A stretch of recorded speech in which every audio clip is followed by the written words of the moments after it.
जय माँ भारती। तो आज हम पढ़ेंगे प्रियम्बल के बारे में। प्रियम्बल की मीनिंग को समझने की कोशिश करेंगे और एक एक वर्ड देखेंगे जो इसमें मेंशन है, उसको समझने की कोशिश करेंगे। तो प्रियम्बल का मतलब होता है इंट्रोडक्शन, परिचय होता है इसका मतलब। और ये हमारे संविधान में ऐड किया गया पंडित जवाहरलाल नेहरू के द्वारा। इनके द्वारा प्रपोज किया गया एज ऑब्जेक्टिव रेजोल्यूशन 13 दिसंबर 1946 को लाया गया इनके द्वारा, और ये बाद में चल के यही प्रियम्बल के रूप में ऐड हुआ 22 जनवरी 1947 को। प्रियम्बल जो है ये कॉन्स्टिट्यूशन के ऑब्जेक्टिव्स के बारे में बात करता है कि इस संविधान में क्या क्या है। तो ये शॉर्ट फॉर्म में प्रियम्बल में दिया गया है। प्रियम्बल यूएसए से लिया गया है, यानी कि अमेरिका से हमारे संविधान में ऐड किया गया है। प्रियम्बल के हम मीनिंग को धीरे धीरे समझते हैं। जैसे इसमें सबसे पहला लाइन है हमारा, we the people of India, यानी कि जो ये भारत के लोग हैं उनके पास अथॉरिटी है, मतलब वो वही मालिक हैं और उन्हीं के सम्मति से ये संविधान को बनाया गया है। इस पे कोई बाहरी लोगों का कोई दबाव नहीं है या किसी भी कानून का कोई दबाव नहीं है।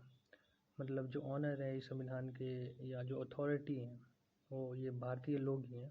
तो ये पहले लाइन का ये मतलब होता है we the people of India का। उसके बाद है हैविंग सोलमनली रिजॉल्व्ड। तो सोलमनली का मतलब ये होता है कि गंभीरता और ईमानदारी से, में मतलब ये कि विथ डीप सिंसेरिटी, पूरी गंभीरता और ईमानदारी से ये संविधान को बनाया गया है। और रिजॉल्व का मतलब ये होता है कि संकल्प, यानी कि with oath with deep sincerity हम कह सकते हैं सोलमनली और रिजॉल्व का एक साथ इस संविधान को बनाया गया है। To constitute India into a sovereign. तो सोवरेन का मतलब होता है संप्रभुता, यानी कि हम इंडिपेंडेंट हैं, हमारे पास फुल पावर है, कोई बाहरी लोगों का कोई दबाव नहीं है, किसी दूसरे कंट्री का हम पे कोई जोर नहीं है। हमारे पास खुद का पावर है और हम पूरी तरह से इंडिपेंडेंट हैं। जैसे कि पहले ब्रिटिश लोग राज करते थे, इंग्लैंड में रह के भारत पे राज करते थे, तो ऐसा अभी कुछ नहीं है, हम लोग पूरी तरह इंडिपेंडेंट हैं। तो इसका ये मतलब होता है। उसके बाद नेक्स्ट वर्ड है हमारा सोशलिस्ट। सोशलिस्ट इक्वालिटी की बात करता है और ये सोशल जस्टिस की बात करता है और ये कमिटमेंट करता है कि किस तरह से हमारे सोसाइटी में और हमारे देश में इनक्वालिटीज़ को कम किया जाए। वो किसी भी रूप में हो सकता है, वो सोशियो के बेसिस पे हो सकता है या इकोनॉमिक के बेसिस पे हो सकता है। तो मेनली ये इनक्वालिटीज़ को कम करता है और इक्वालिटी हमारे सोसाइटी और देश में बढ़ाने की कोशिश करता है। सोशलिस्ट ये मतलब हमारा क्या, सोशलिस्ट का मतलब है। उसके बाद हमारा नेक्स्ट वर्ड है सेकुलर। सेकुलर वर्ड का जो हिंदी मीनिंग होता है वो पंथ निरपेक्ष और धर्मनिरपेक्ष दोनों होता है, लेकिन जो हमारा इधर संविधान में है वो पंथ निरपेक्ष है, जो कि ये बतलाता है कि जो स्टेट है वो पूरी तरह से न्यूट्रल है सभी रिलीजन के प्रति और किसी एक रिलीजन को समर्थन नहीं करेगा, सभी को एक समान देखेगा। लेकिन धर्मनिरपेक्ष का ये मतलब होता है कि स्टेट और रिलीजन के बीच में सेपरेशन है, जो कि ऐसा बिल्कुल नहीं है। और इसलिए सेकुलर का मतलब यहाँ पे पंथ निरपेक्ष है, ना कि धर्मनिरपेक्ष। उसके बाद हमारा वर्ड है डेमोक्रेटिक, जो कि लोकतंत्र की बात करता है।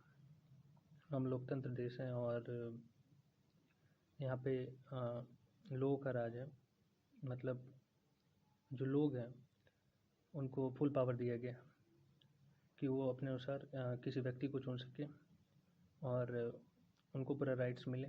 तो ये चीज़ डेमोक्रेटिक का मतलब है, सभी चीज़ लोगों के लिए, for the people, of the people और बाय द पीपुल, सभी लोगों के लिए है।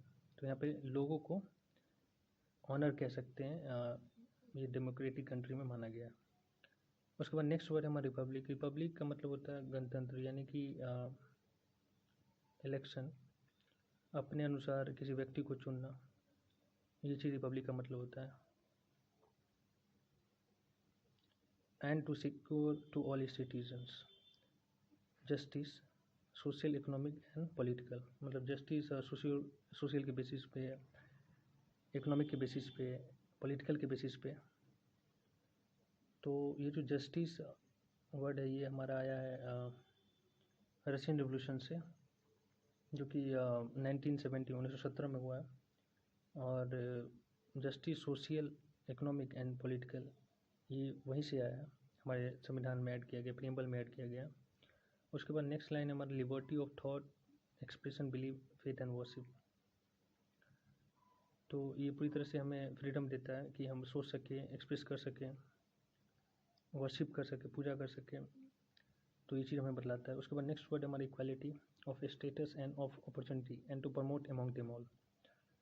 तो सभी, कोई भी स्टेटस का व्यक्ति हो, वो सभी को एक जैसा ही देखता है, सभी को एक जैसा अपॉर्चुनिटी देता है, वो किसी भी फील्ड में हो, कहीं पे भी हो, और सभी को एक जैसा ही प्रमोट किया जाता है। उसके बाद नेक्स्ट हमारा लाइन है fraternity assuring the dignity of the individual and the unity and integrity of the nation. Dignity की बात करता है वहाँ पे, हर एक व्यक्ति को की डिग्निटी की बात करता है, और सभी में भाईचारे प्रदान करने की बात करता है, सभी में सत्यनिष्ठा, इंटीग्रिटी ऑफ द नेशन की बात करता है। तो जो ये वर्ड है लिबर्टी, इक्वालिटी एंड फ्रेटर्निटी, ये हमारा फ्रेंच रेवोल्यूशन से लिया गया है, जो कि हुआ है 1789 टू 1799। और नेक्स्ट हमारा है in our constituent assembly this 26 day of November 1949 do hereby adopt enact. तो यहाँ पे दो वर्ड है, अडॉप्ट और इनैक्ट। अडॉप्ट का मतलब ये होता है कि ऑफिशियली कब ऐड किया गया। तो ऑफिशियली हमारा 26 नवंबर 1949 यानी कि 26 नवंबर 1949 को ये हमारा ऑफिशियली ऐड किया गया संविधान को। और इनैक्ट कब किया गया? 26 जनवरी 1950 को ये हमारा ऐड किया गया, यानी इनैक्ट किया गया। तो यानी कि ये जब लॉ बन गया तो ये इनैक्ट में हो गया, और एडॉप्ट मतलब ऑफिशियली ऐड हो गया कि अब ये संविधान में बन चुका है। तो ये दोनों चीज़ें डिफरेंसेस होते हैं, काफ़ी कन्फ्यूजन होता है एडॉप्ट इनैक्ट में, तो ये चीज़ें हैं। तो इनैक्ट हुआ हमारा कब?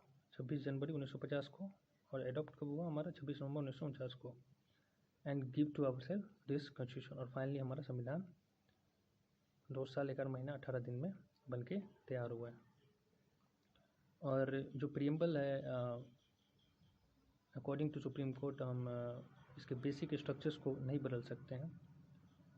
आखिर उससे पीछे काफ़ी ऐसे डिसीजंस हुए हैं जिसमें कि उलटफेर हुआ कि हम बदल सकते हैं, या फिर हुआ कि नहीं बदल सकते हैं, लेकिन फाइनली बेसिक स्ट्रक्चर्स को हम चेंज नहीं कर सकते हैं।